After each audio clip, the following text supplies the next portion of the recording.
Ons gaan vandag verder kyk na komplekse getalle en spesifiek na 'n voorbeeld om die som in hierdie vorm te kry, a plus bi, en onthou hierdie a is die rasionele gedeelte van 'n komplekse getal en b is die imaginêre gedeelte en hierdie vorm die komplekse getal.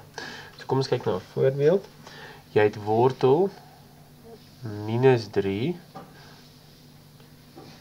maal met wortel minus 12. Nou moet ons hierdie in daai vorm probeer kry.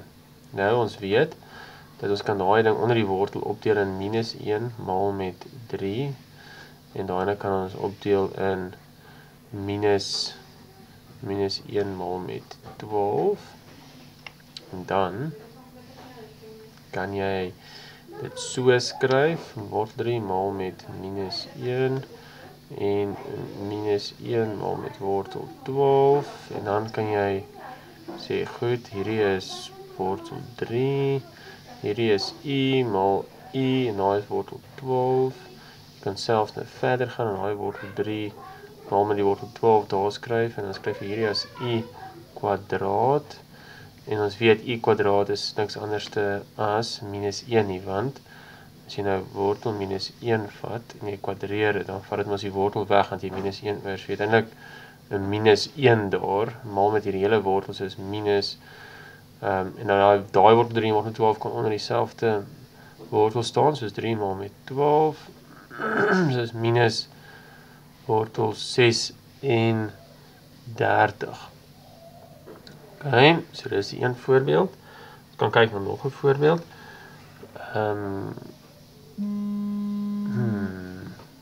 So hierdie ding het nou nie 'n imaginêre gedeelte nie. Daai gedeelte.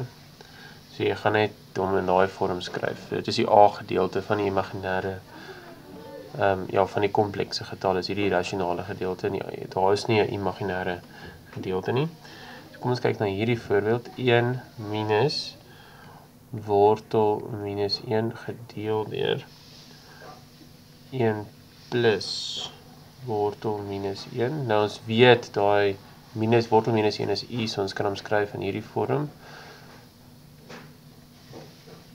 Okay, nou ons doel is maar om altyd hierdie ding aan die onderkant weg te kry, so dan moet jy hom deel met die jy moet die noemer rasionaliseer. So wat jy dan doen is jy maal met die toegevoegde, die komplekse toegevoegde. Dit is nou die tegniese term. Hierdie is die komplekse toegevoegde van daai ene. En dan maal jy dit nou bo en onder, nie om die waarde te verander van die som nie. So dan het jy 1 minus u, 1 minus u, dan het jy 1 minus u kwadraat.